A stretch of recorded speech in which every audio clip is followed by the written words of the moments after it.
Christophe, I am very appreciative of you making the time. I know you're on the road right now in Germany, and this for me is a real gift because even though you've been in the fellowship now for a number of years, we have not had the chance to really connect. So I wanted to begin by just saying thank you.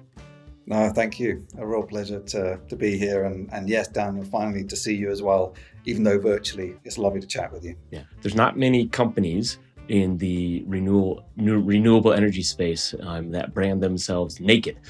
So I want to start there, which is you are the founder and CEO of an incredible company, which we're going to dig into, called Naked Energy. Why did you name it Naked Energy? Fantastic. I'm so pleased you started there. Oh, it's funny.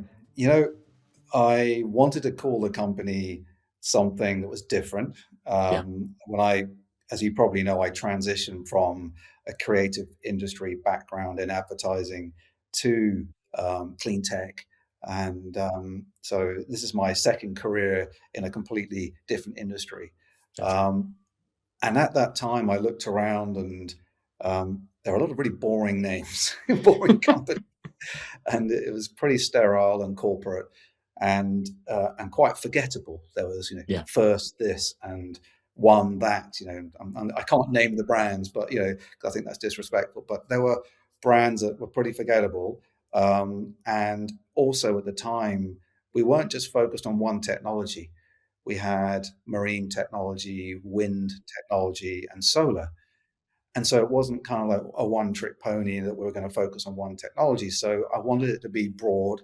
And so naked felt clean, it felt pure, it felt literally the opposite of burning something, like fossil fuel or hydrocarbon based. And really it's the ethos of the company. It's about transparency. It's about trying to do things in a honest, clean, and humble way. And so naked energy just felt really right. And yeah, it does raise an eyebrow when you go to a trade fair or something and they say naked energy and the eyebrow goes up and they tend to remember you. So I think it's worked so far. Yeah. Beyond being a brilliant name, you've really come into the space of solar and in many ways redefined, I feel like, our conceptions of what we think of when we think of something like a solar panel. And before we get into what it is you do today, and we're going to talk about the future, we're going to go into the past. But before we do that, can you talk about why the solar panel itself, wanted to be reimagined, where it currently falls short, and then we'll talk about what you're doing with Naked Energy and how it's different. Yeah, it's a really good question. I mean, when I first met the other inventors, there's three of us, there's three names on the patents that we have. And Naked Energy, really the essence of the company is about IP. We've generated a load of patents and it's about trying to enrich that and commercialize that. And when I met the other kind of inventors, they opened my eye to the big heat problem. Yeah.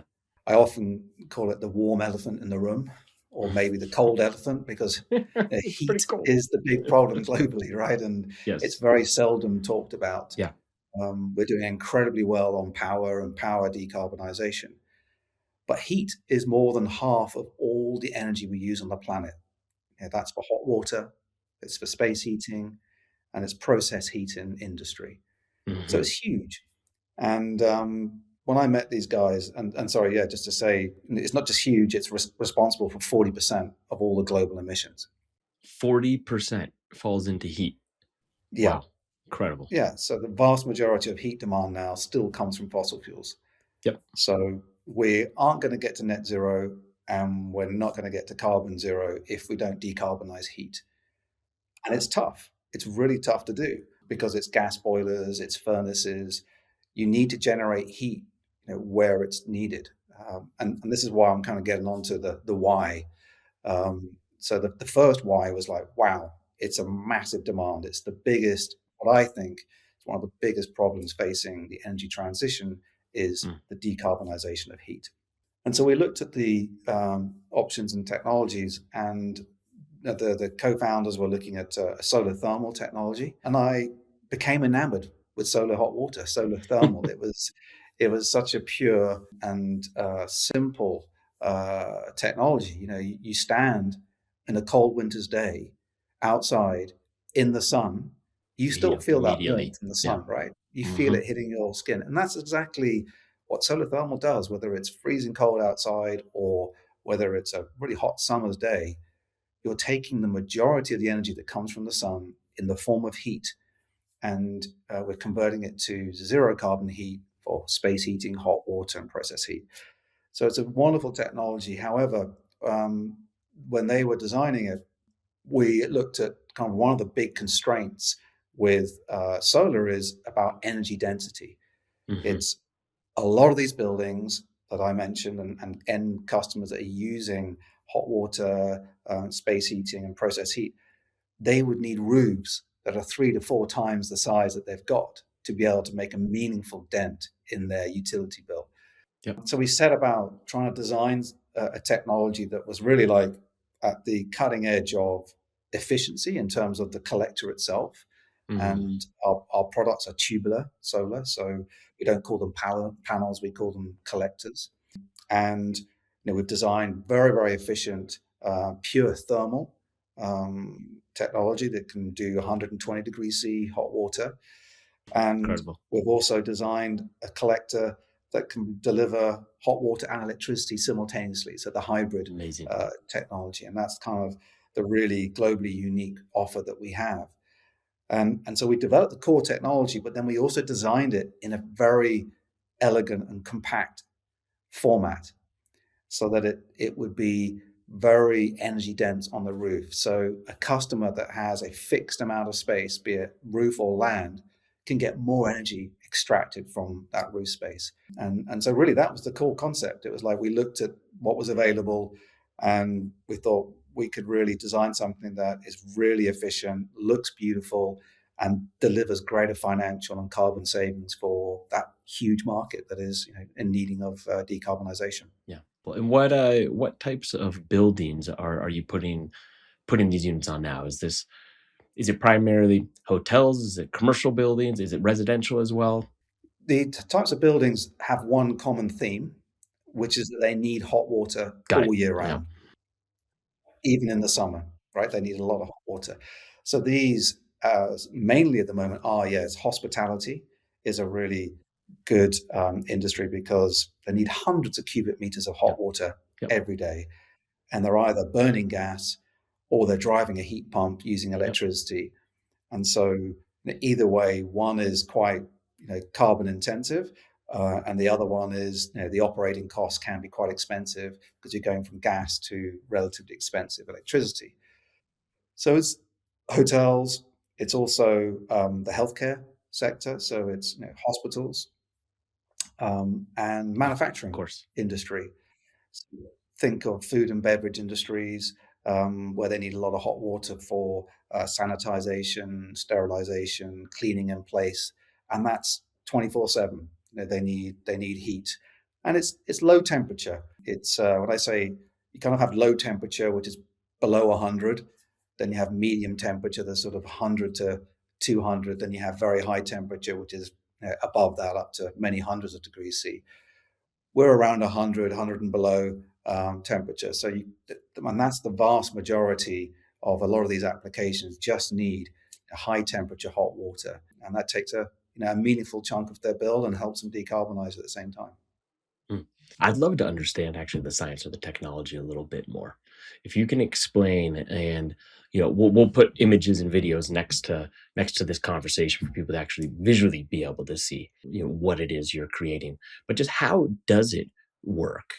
And when does the water come into play with the panels or with the heat source? If you could just kind of take me through the journey, solar to hot water and energy, and how the technology converts it. Yeah, no, that's a really good question. And sometimes it's very easy to get very techy, but Yeah, yeah, actually let's it's so do it. it's it's also it's really so simple. Like It's I also mentioned, simple. Yeah. you put a dark object in front of the sun, it gets hot. You think about your car, right? When you come back in the summer and you touch the top of your car, it's incredibly hot, right? If you have a Yeah. dark car, right? Maybe even, not even a dark car, but you get inside your car it's absolutely boiling, right? Yes. Yes. And that's a similar idea to our solar technology. What we have is the tubular design, and what we do is inside the tubes we extract the air, Mm. and what that means is we create a vacuum inside the tube. And if you're familiar with a thermos flask, when Mhm. you put hot water in, it stays hot water, it stays hot for many hours, and if you Yep. put cold water in, it stays cold. And that's because it's thermally protected. It has this sort of insulation layer around it, and vacuum is one of the very best ways of thermally insulating heat. Mm. And so, as I mentioned earlier on, the vast majority of the energy from the sun is actually warmth. Yeah. These collectors are really designed to take the long wave, which is the heat from the sun.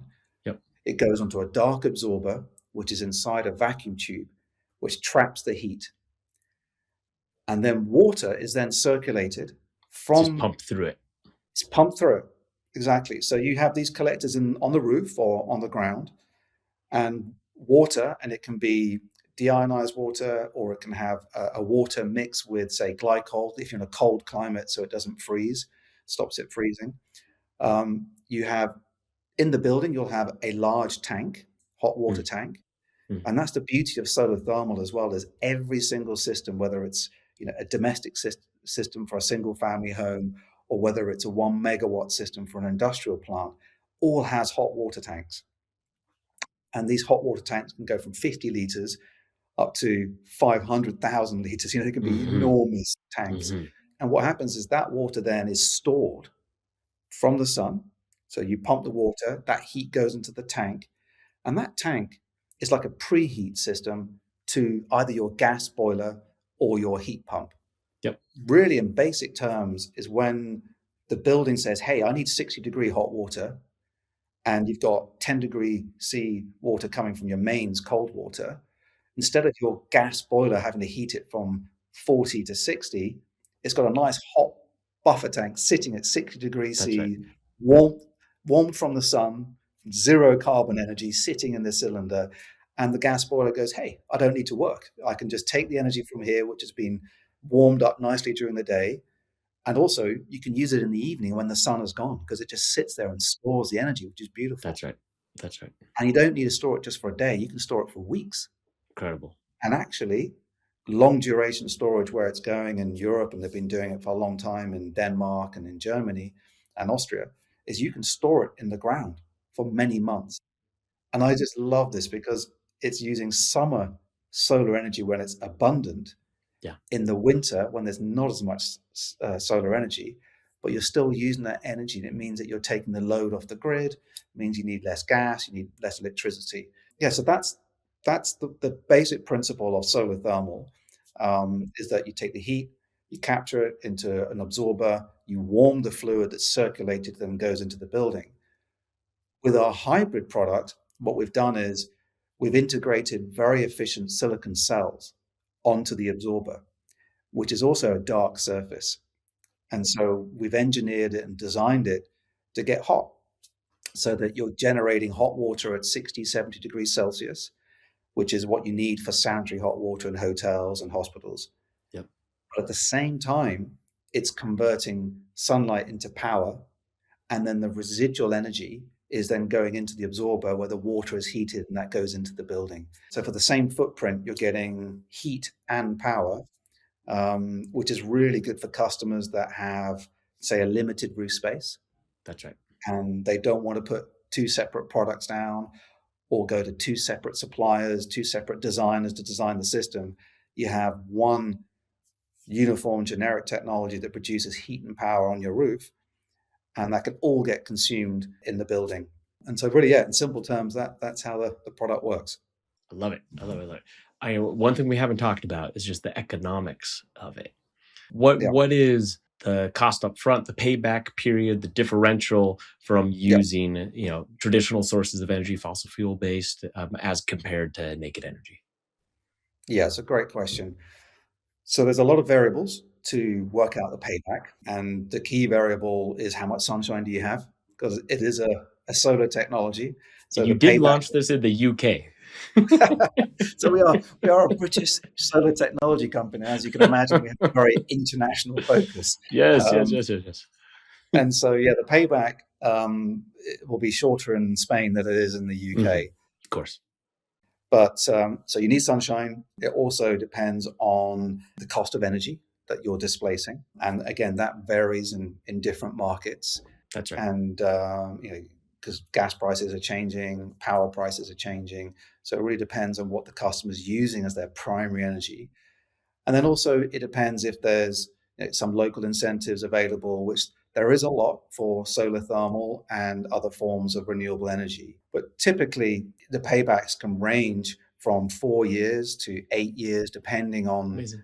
the location. And what's also interesting is when you look at solar thermal, if you have a hot water demand, which every building that has a human in it Yeah. is going to have running Yep. water, right? Because you need plumbing.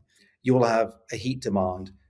Then solar thermal, what it does is it has a compared to say a PV system. You talked about conventional Yep. solar, because if you say solar energy, the first thing that someone thinks of is a Chinese solar panel, right? Is the traditional PV panel that you put on the roof. They are very low cost now. They're efficient. They convert about 20% of the sun's energy into electricity. Yep. Solar thermal, if installed and designed correctly, can convert up to 80% of the sun's energy into hot water. Huge difference. Yeah. So it's very efficient. It's really, really efficient.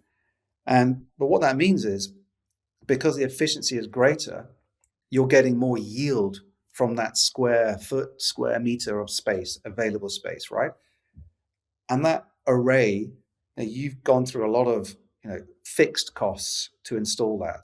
The designer, the installer, the commissioning team, operations team. So you want to make sure that that 15, 20-year investment gets the maximum yield. So the reason I say this is because when you think about those paybacks, payback is one important metric. But another really important metric, which works really importantly for solar thermal, is the absolute savings you get over the lifetime of the system. Yeah. Amazing. So PV, the capex is lower. You have a similar internal rate of return, but the absolute savings aren't as great as a solar thermal. If you have a hot water demand, that is, you got to have a big heat demand. And not only that, with solar thermal, you are directly reducing on-site emissions. So that's scope 1 emissions from reducing the burning of gas. Yep. Yeah. And PV displaces scope 2 emissions, which is grid emissions. So for corporates and customers that are really motivated to decarbonize their emissions on site, and scope 1 emissions is very tough, then solar thermal is a fantastic solution to adopt. And we've also been on this journey for a while, and what's really interesting now is that the way we position it, and this is what I'm talking about in Germany tomorrow, the heat conference, is not to think of it as PV or solar thermal. It should be and Yes. in fact, the way that we look at solar thermal is we are integrating them. Every system we've done has been integrated with heat pumps, right? Mm. Wow. And heat pumps are absolutely a key element of electrification of heat, Yes. right? And it's a fantastic technology, great efficiency. But heat pumps in themselves are not a renewable energy technology, right? They need power to then compress gases to then generate heat. And they're a fabulous technology. But you're swapping from gas to electricity. And what we've discovered and found is that by integrating solar thermal into a heat pump, you design and deliver a better renewable heat solution for the Mm. customer. Mm-hmm. Mm-hmm. Because what it's doing is remember those tanks that I talked about, that every Yes. system has hot water tanks? Well, the heat pump needs those tanks as well. And what solar thermal does is it acts as another heat source. So you can get it from the air, you can get heat from water, or you can get it from the sun, from solar thermal. And what that means is the heat pump just needs to work less. So in the winter, instead of taking cold air around about 2 to 3 or 4 degrees and compressing up to the required temperature, you can take heat from solar thermal in the winter, from 20 to 40 degrees Celsius. And then in the winter, it can take heat in from solar thermal at 60 to 80 degrees Celsius. So the heat pump seasonal COP is greatly improved, which means it uses less power, right? Yep. And by using less power, the customer has a lower operating cost, and the ROI of the whole system, rather than just looking at the rooftop system, is improved. And so that's how we're really positioning it with industrial and commercial clients, are saying, look, this is an optimized solar assisted heat pump solution that we really think helps customers electrify, but also reduce their operating costs rather than keeping them fixed at the same time. So it's a really exciting kind of combination of technologies. Mm. You mentioned it, the lifetime savings that, is traditionally associated. Now, it depends on all the variables, but Yeah. if you give a ballpark figure, what does that tend to look like for your customers? So if you look at a 4 megawatt industrial client, right? They're going to electrify their system. And typically they'd use like a cascade heat pump design, which Yep. has an air source heat pump, preheating one storage to a water source heat pump to deliver 80-degree hot water to a client, right, for their industrial processes. By adding Virtue, our technology, as a heat source, they can save over 20 years, £500,000 a year, Wow. each year on their operating costs. Wow. So the cumulative savings over 25 years is more than 10 million Yep. euros. So it's those kind of figures are how much businesses can electrify and also save at the same time. Yeah, that says it pretty clearly. It's awesome, Christoph. Now, we've been talking a lot about heat pumps and obviously solar voltaics, and we're going into thermal technology. But you did not start out in this space. As you mentioned before this, you had an entire career in the creative kind of advertising realm. What pulled you into this and into what almost gave you permission? Was it a push or a pull to switch careers? I'm just curious that story because it's not common. Yeah, you hit the nail on the head there, Daniel. It's really, really unusual career transition. I don't think. I mean, I still kind of pinch myself and think, what is a film editor doing? You were a film Starting. editor. That's I amazing. used to be a film editor, yeah, for TV commercials. That's how I Oh started my shit, career. Christoph. I went to a really good school. I was lucky. Yeah. I had a good education. A lot of my peers went off into university to study law or finance and accounting. But I went to St. Martin's Art School. I was Yep. very arty at school. I really loved art, and then got into the film business through family connections. And I started as a T-boy. And Amazing. in those days, it was really interesting. It was all analog. It was cutting film. I'm showing my age Oh now, right. right? Of course. Of course. So it was cellulose film on things called Steenbecks, and you had the sound and the film, and it was incredible experience. And one of the first projects I ever worked on was a wet, wet, wet music video, Mm. and the editor.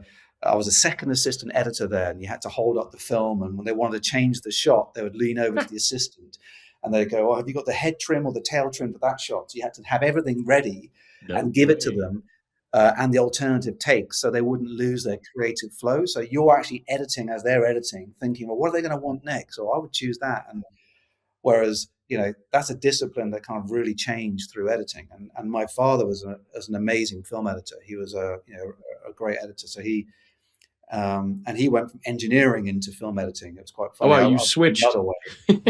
Yeah, yeah, yeah.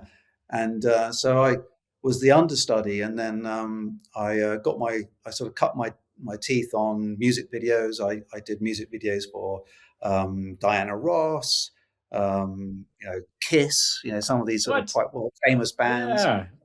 And then I did a rockumentary where I was the assistant, I ended up finishing it as the editor for Joy Division to New Order. It's a rockumentary. It's an amazing one, and the band came in. It had Quincy Jones in it, No and way. Right Neil on. Tennant from the One of Pet my Shop Boys. heroes. It was an amazing experience, again on film, Yeah. and they ran massively over budget, and the editors were all panicking, going, well, "What are we going to do? Because Mm. we don't have enough time."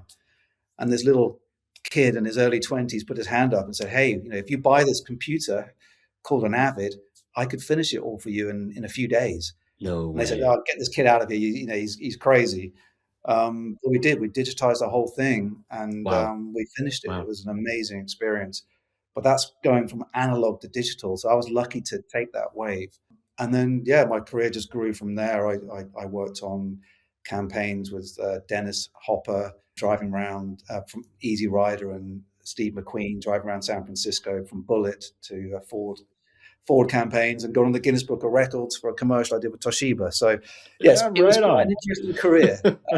I have to say, I was always trying to do things that were technically and visually very different, Yes. and I was very fortunate to work with some very visionary and creative people. From agencies to different directors and copywriters and art directors.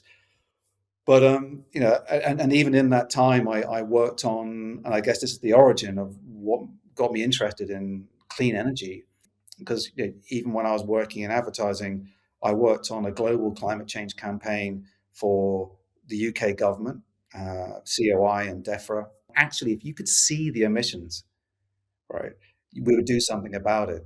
So we had cars and airplanes and buildings with like colorful gases coming out of it, and it was filling the sky.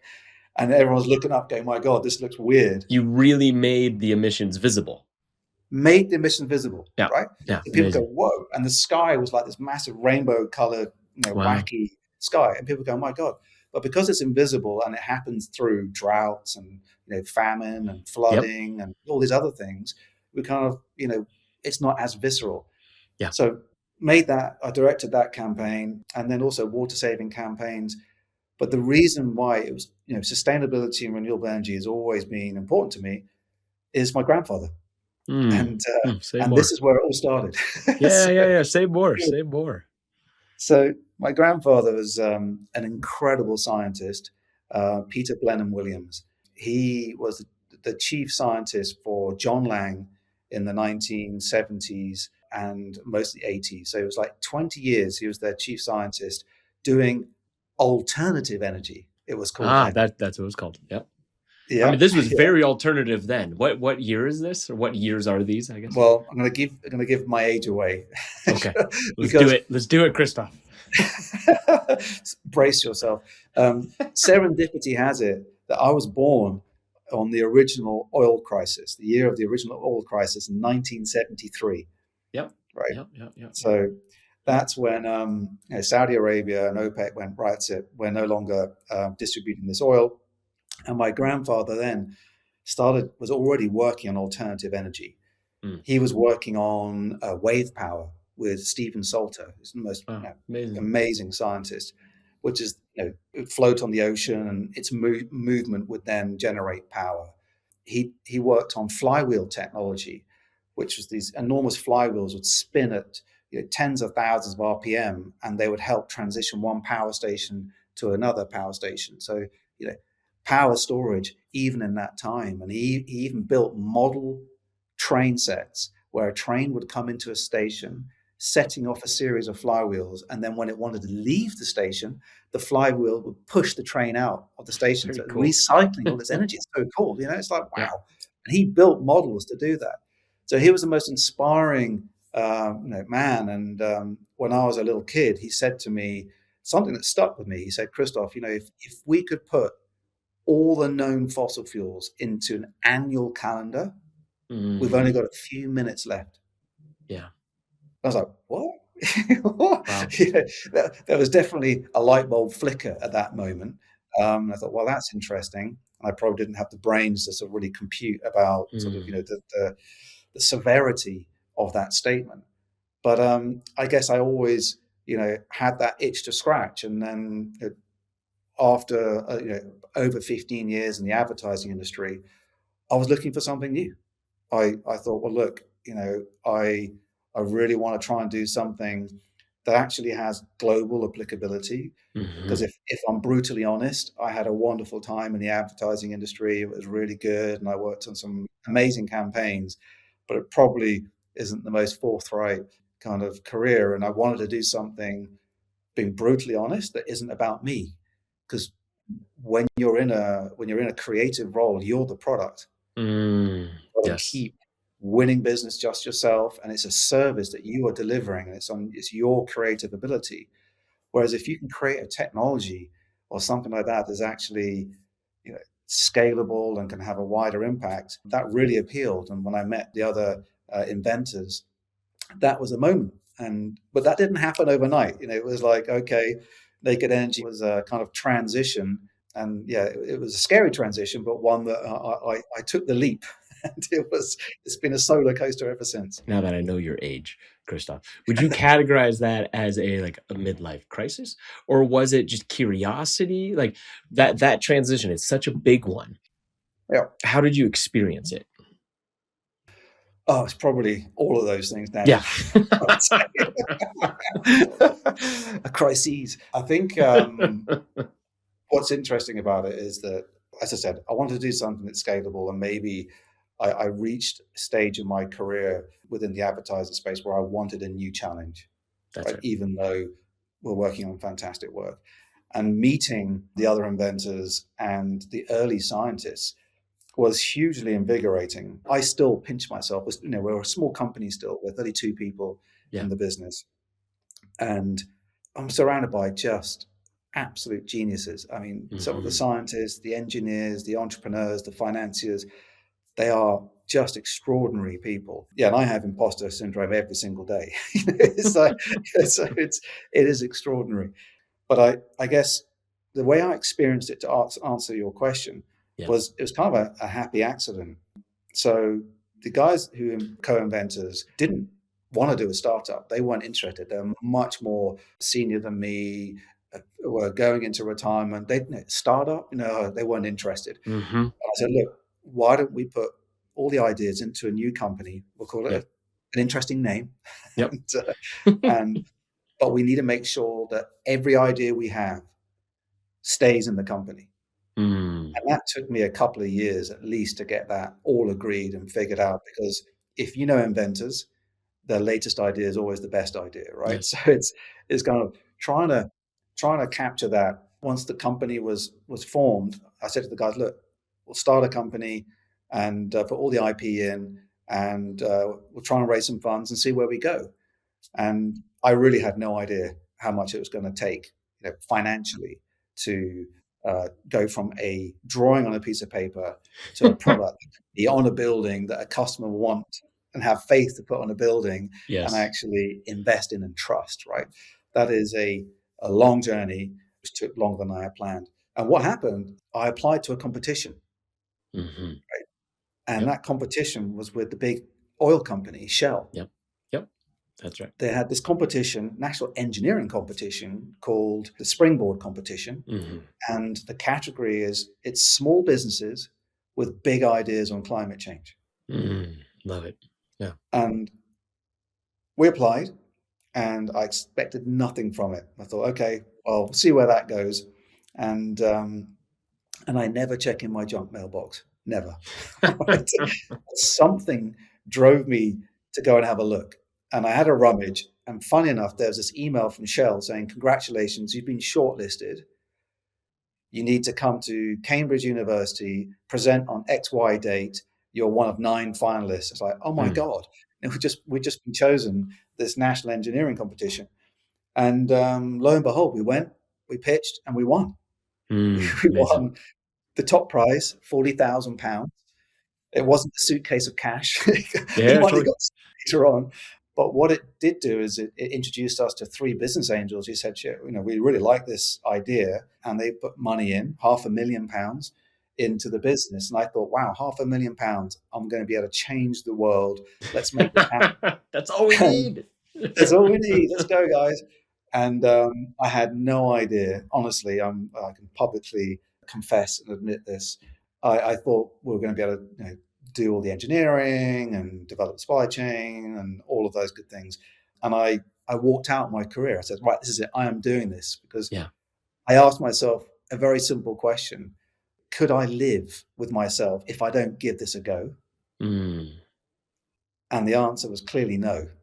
And so I walked out on all my clients and all my contacts, and I still have a letter from the partner at the company I was working with at the time Yep. saying, and it's hilarious, Christophe's just boarded his rocket ship.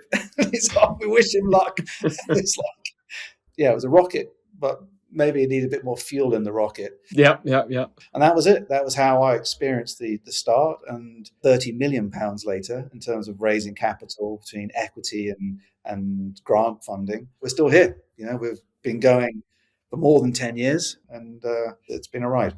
That 10-year overnight success, sometimes it's 15 years, sometimes it's 20 years. Oftentimes, we talk about on Unreasonable this idea that patience and impatience, they're both virtues. You have to really hold them both as a founder, and certainly a CEO of a company that's on the fringes of possibility. Throughout that journey, it's taken longer than you thought. You had to raise $30 million. I'm sure there'll be more in the future. So it took more fuel than you anticipated. How have you related to that journey? Has it been frustrating? Has it been difficult? Did you want to give up? Or has it been the opposite and it's been a dance, and you found your rhythm kind of throughout it? To be totally honest, it's been an incredibly rewarding journey. It's been much tougher than I had originally thought at the beginning. I think one of the key things is as well that we really stuck to our guns, because we could have just gone, okay, let's just buy someone else's technology and sell that, and let's do solar Hmm. farms, and we probably would have done very well. Yeah. But we really stuck to the belief that we have unique IP.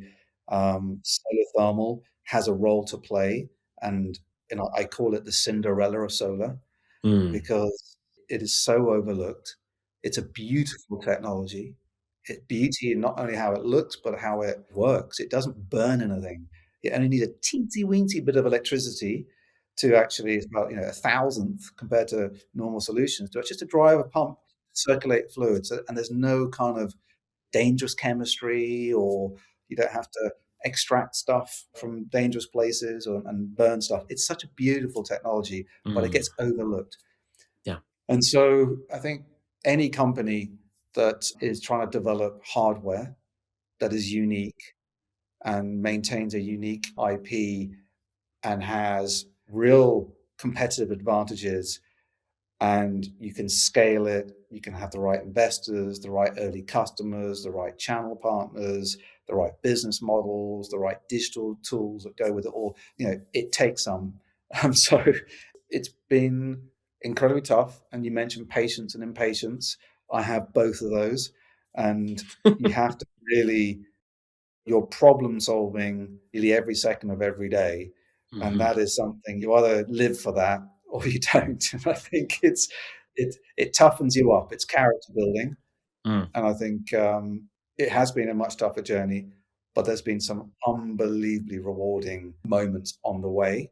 Even though I've described that, I still feel like we're just getting started. Yeah. 'Cause Yeah. the bit when you're commercializing, right? You've done the hard yards of, Yep. having the supply chain, unique technology, and you've got really good reference customers. You've got some good backers. The scaling, the commercialization. Because what's the point of doing all of this if you can't get it onto millions of rooftops, right? Yeah. And that's the ultimate goal. So I feel like we're just getting going, and it's an incredible journey, and we've got amazing people that are either directly and indirectly working in the business. Mm. Yeah. I would completely agree that you're just getting going, because you validated it.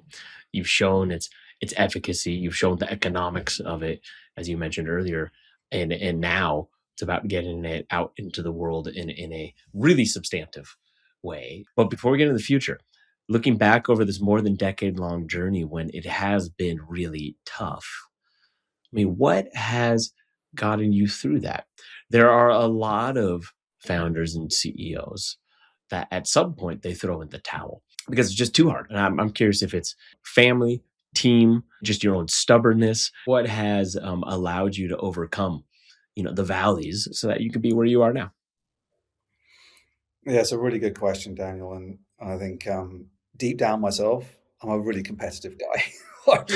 I really Christoph wants to win. Got it. want to win. And this is the only and the first startup I've ever done, right? Yeah, exactly. Yep. And I am, definitely tenacious, definitely persistent, and I think as a CEO founder, you've got to have really thick skin. It's not easy. It's really, really tough. And you're going to get told so many times that, you're not good enough, your product's not good enough, there's no market fit, you're never going to raise capital, blah, blah, blah. It's incredibly demoralizing Yeah. sometimes at moments. But you just have a few victories here and there that suddenly it's like, wow, this is all so worth it. I grew up doing a lot of team sport, played a lot of sport when I was younger, and I think that really teaches you, to work as a team and keep working harder and refine things, and you'll get there. But yeah, I think family, as you mentioned, like the midlife crisis, whatever it was, in my 30s, I changed careers and did everything, and you know, I've got an amazing family behind me. My Hmm. wife has been extraordinarily understanding. I went from a pretty successful career where I could have just stuck at it and done okay in my life, but to walk out on that, to then for long periods of time, not have any income or any secure income, and take your children out of private school and Hmm. sell your house, go into a smaller house, so you can release equity so you can survive and put it into the business and put your life on the line Mm. and your family's life on the line for something that you really believe in is tough.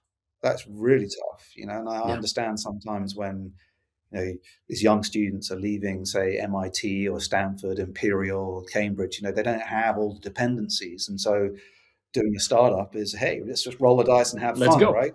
If it doesn't work, whatever. Exactly. Let's have fun. When you've got your family looking at you and they're looking at sort of, oh, and well, you're not trying to transmit it, but in your head, you're going, right, you know, this am I going to be able to feed my family? this Have I may made not the work. right decision?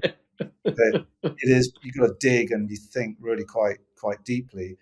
And now there's more people, you're thinking about their lives and their families and their Of course. responsibilities. And I think about the amazing team we have and how I just so desperately want to keep them and keep them rewarded and sustained. So it takes a different dimension. So family, absolutely, has been really, really key.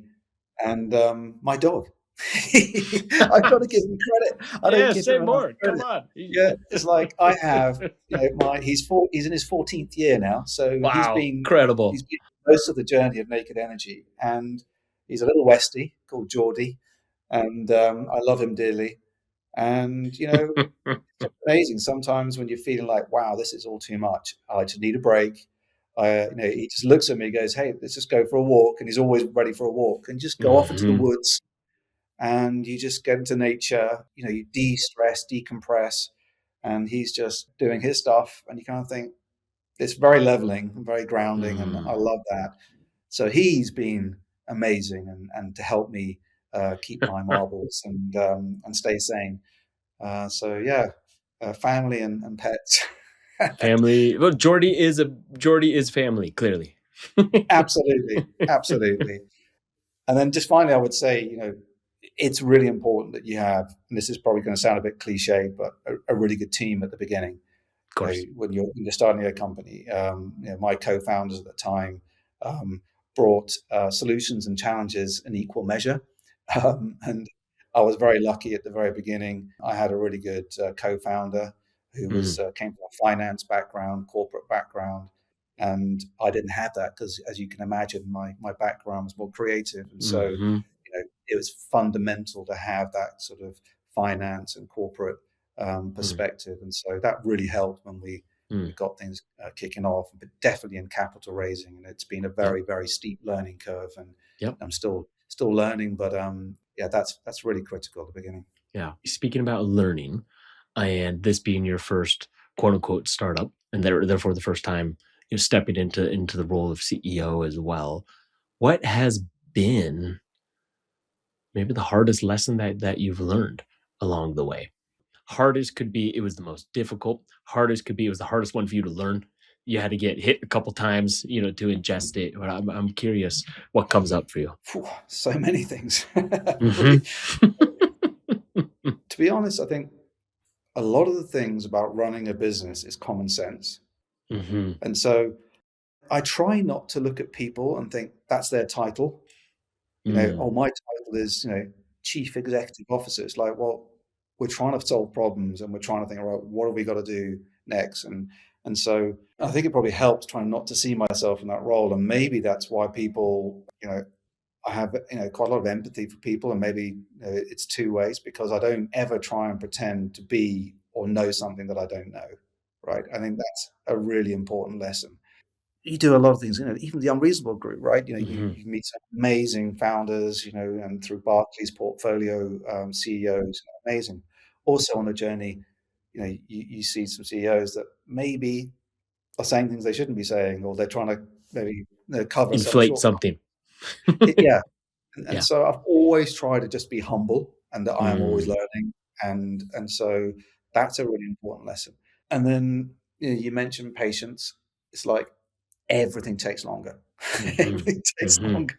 So you've got Hmm. to really, really deal with patience, particularly if it's hardware and fixing things. And there was a really interesting moment which maybe kind of addresses your question. There was a moment where I was impatient, Yeah. and I said to my CTO, I said, "Look, we've got our own equipment, we've got our own analysis and data on our technology, but we need independent data. Let's go to TÜV in Germany. Let's get independent tests, because we're about to raise some funds, and that'd be so important." And he said to me, "We're not ready. We're not ready." I'm like, "No, we're going to go. We're going to Mm. go. Let's Mm. do this." Hmm. And we got not good data. Well, data that was quite a bit short of what we had expected, what I expected. And my CTO, Adrian, he was just brilliant. He said, "But you know what? I'm really pleased you pushed us to do this. It's good news, bad news." Mm. And I went, "What do you mean?" It's like he said, "Well, we know where we stand, and now we know Mm. what we've got to do to fix that shortfall." And we did. We went over and we said, "Okay." It was really humbling. And I remember going out, for dinner with him that evening. I was crying into my beer, kind of just going, "Oh my God, is this the end of the road?" And it was one of those moments, and you always fear that kind of black swan moment, and what's going to happen, what's around the corner that's going to kill your business. And I thought that was one of those moments, and there've been many others, but they keep going, and I think that's one of the other lessons. Mhm. I love that. I love, the wisdom, I would say, in particular, and maybe this is because you started at a later age, but what's so interesting is you started in the creative industry, where you said earlier, where oftentimes you're kinda convincing people maybe to buy something that they don't actually really Yeah, need. You made such a shift, and it sounds like there was something about that in your core, you were being repelled from. And so you went to this opposite end of the spectrum, which is also rare in unfortunately rare in the startup world. I believe it's one of the most important things for any founder to digest, as is authenticity and truthfulness and humility in a world that oftentimes tells you, arrogance and hubris and faking it until you make it is the strategy to go. So it's fun that you slingshotted between spaces and showed up, very differently maybe than your former career had tried to push you. Now, you've made it through, which is also rare. The number of companies that don't survive, especially hardware, especially deep tech, especially in the space of energy transition, it's difficult. So just now, financially, where are you? Are you profitable? Are you operationally profitable, EBITDA positive? Are you still raising capital? What's the current moment look like? so yeah, we're right in the fundraise right now. And Yeah. right at the end of a very important Congrats. one. Thank you. So it's not all been inked just yet, but we're very advanced, and through due diligence on a very exciting deal. And yeah, so we're making profit on our product, Amazing. so make a gross margin on our technology, but we're not profitable as a Yeah, business yet. as the whole business, yeah. And this round that we're doing is gets us to that break even, gets us to Amazing. that free cash flows. It's going to make a very big difference to our scale, because as you know, Daniel, this kind of energy transition, it's very hard to compete when you're small, right? Yeah, extremely. Costs are high, and we need volume, right? You have to get bigger to compete. So we've got a very exciting deal that's going to conclude. Hopefully, we can go public with it in a few weeks' time. And it's going to make a big difference to the costs and scale of our core product, and particularly in Europe, which is really important, trying to get some sort of resilience in the supply chain and increase quality. Yeah, we have a deal right now which is going to help us get to break even pretty quickly, Amazing. and we got some projects because what's also very exciting is traditionally we had focused on rooftop, commercial, industrial. So we don't focus. Unfortunately, we get a lot of customers, and it's frustrating. Yeah, I want it on Yeah, our house. exactly. It's, can I have it, please, Yeah, in my of house? course. And I'd like it on my house too. Um, Yeah, uh, you don't have it? yeah, Oh, come no, on. I think the laws have just changed actually, because I was looking at the other day and I spoke to Amazing. one of my neighbours who used to be a councillor, and just said, "Oh yeah, I think just changed the rules because our houses are period houses. We live in a conservation area, and they wouldn't allow Mhm. any solar on the roof." And I think they've just relaxed those laws. But anyway, I'll definitely look at that because yeah, as a CEO of a solar company, I need to have it on my roof. Yes. But we don't focus on single family homes. We tend to focus on, remember, beginning those bigger heat load customers that need a lot of hot water all year round. But we're now really in a exciting mode where we're starting to look at large ground mount systems Very or cool. megawatt scale for district heating, heat networks. Yep, It's a highly competitive space, but it's really interesting because, again, they need that hot water all year round. And it has storage, and it really helps take communities and towns off gas, off grid as well. So yep.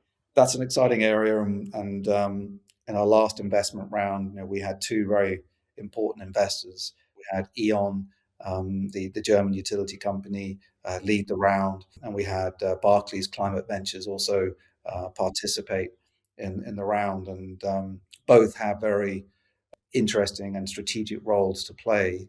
E.ON are very interesting because they're operating in 16 different countries, and they have a lot of industrial and commercial clients that are ideal customers that need to decarbonize heat.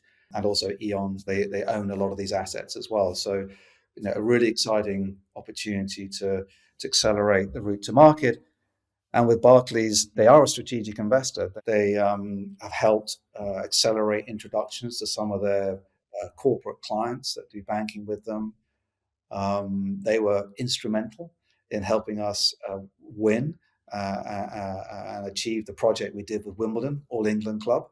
Yeah, that's probably one of the most exciting and nerve-wracking because it's so high profile. Every time the TV was on during last summer competition, and it sort of you see that big drone footage going past number one court, and you can see your product. You think, Yep. oh my gosh, that's our product. It Very cool. makes me moment.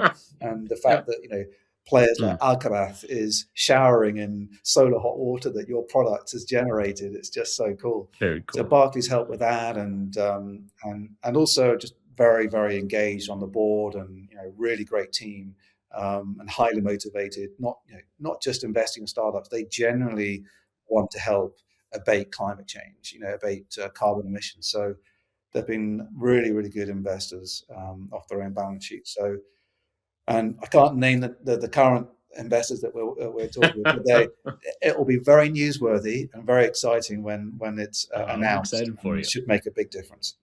Okay, we've dug into how long the journey can be. It's over a decade for you. We also touched on, yes, it's validated, it's working, it's commercially installed, payback period is there, the economics, it all makes sense. The technology is working in market, and it feels like you're just getting started. I'm curious. There's that expression. We often overestimate what's achievable in 1 year and underestimate what's achievable in 10.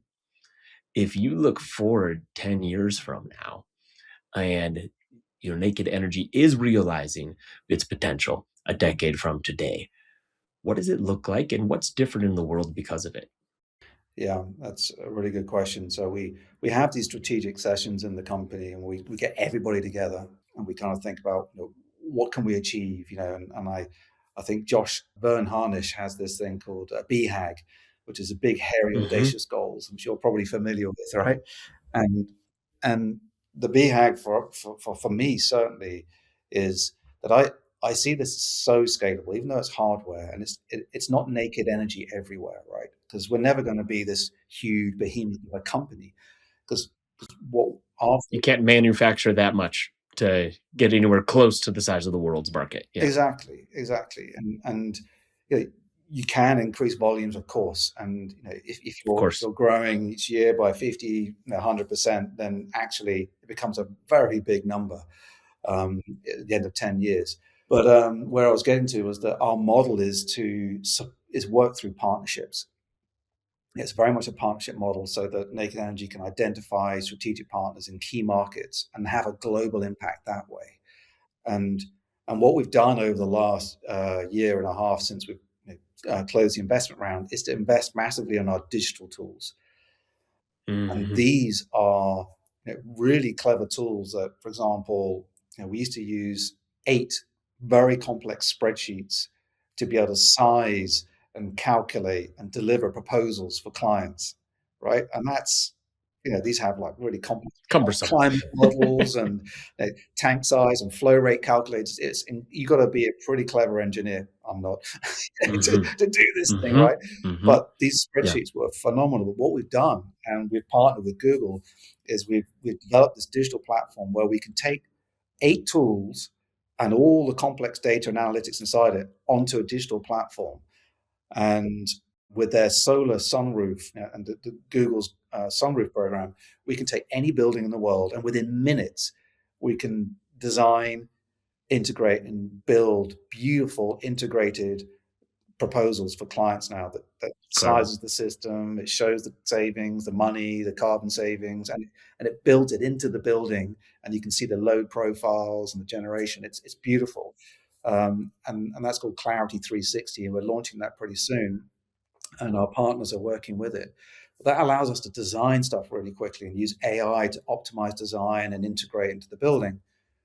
And then we've got our monitoring platform, which is called Clarity 24/7, which can monitor very closely, really measure the assets. So you can see exactly the energy generated, carbon saved. You can look at all the key vital statistics of a project, its flow rate, system pressure, all these kind of things. And so you can run the O&M service.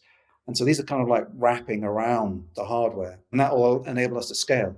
And so to answer your question, my ambition is that if we can't address more than 1% of the world's heat demand, then what's the point, right, of doing this? Because then you're not moving the needle, right? And global heat demand is 212 exajoules of energy. That's just like, That sounds like a hell of a it's lot. an awful lot. Yeah. So we're talking about, many terawatt hours of energy. And Yes. and in Europe, Yes. there's over 10 million solar thermal systems installed, which has 185 gigawatt hours of storage capacity, because as every system has storage Yep. as well. And that's all heat that's taken off the grid, right? It's amazing. So Yes. my ambition is that, if we were to do 1%, we're talking millions and millions of buildings around the world that are generating energy on site. They're consuming it on site. They're less reliant on the grid. They're saving money. They're saving carbon. And also, as countries and as businesses, we're less reliant on importing gas or hydrocarbons from, say, geopolitically unstable regions of the world.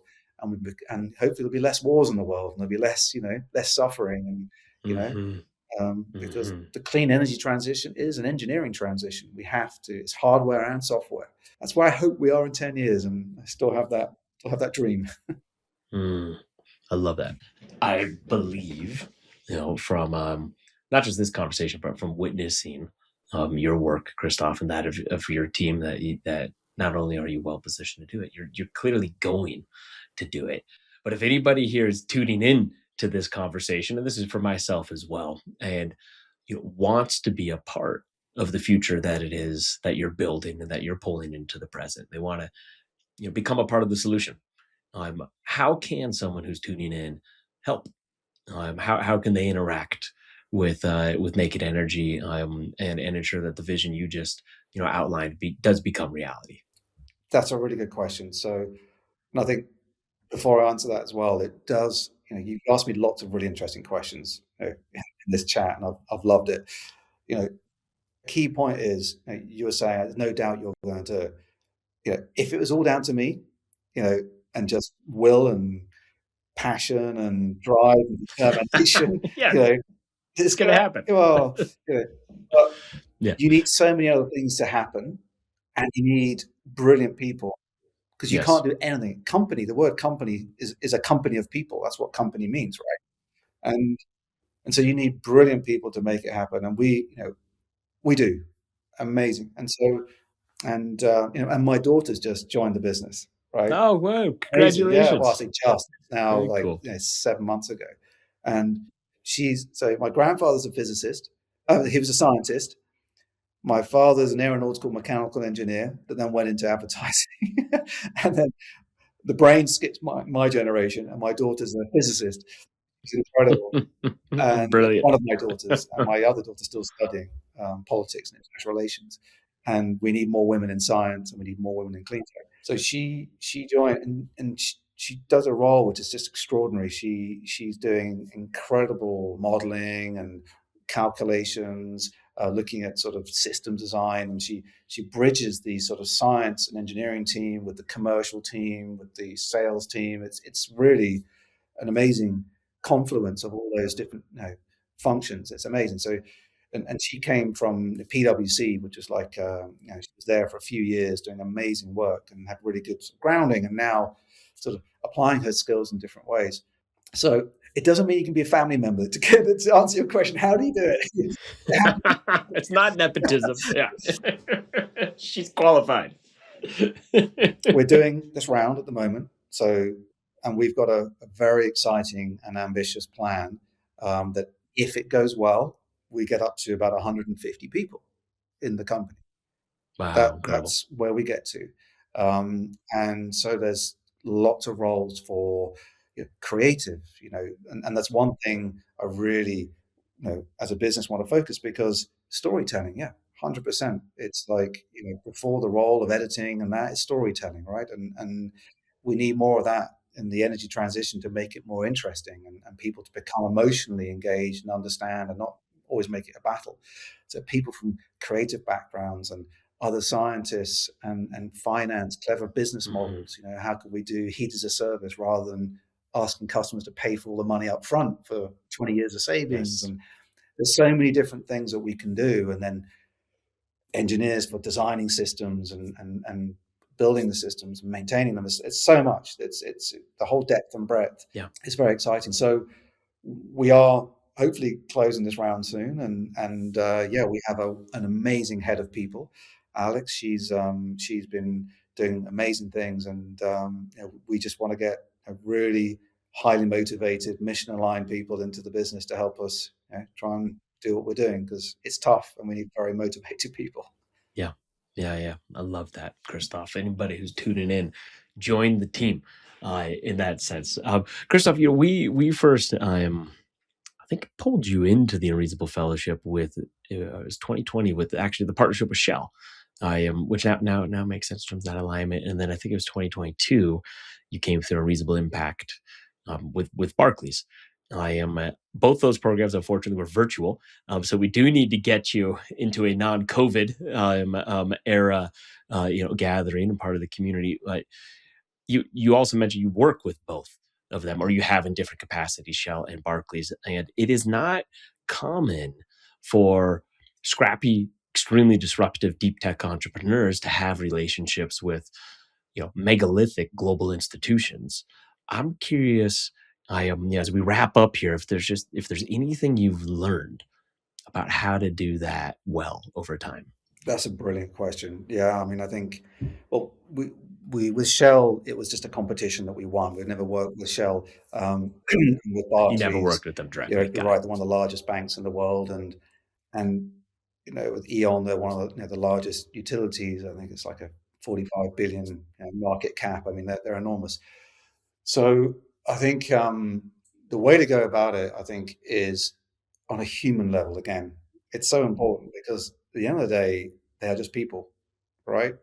and you meet Hmm. people in organizations, and they have a different set of goals, a different set of KPIs, but you need to try and understand what it is that they're looking for. And it's the same goes with partnerships. We've got some amazing partnerships. You just got to understand, what does value, what does good look like for them? What is it that they're really looking for? Yeah.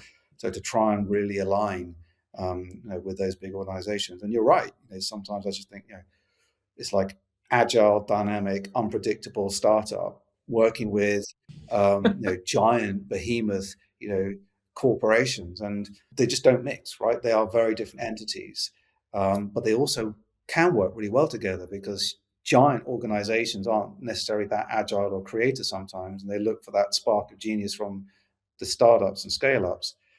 And those startups and scale ups don't have all the corporate governance and structures that, the others have. So they do complement.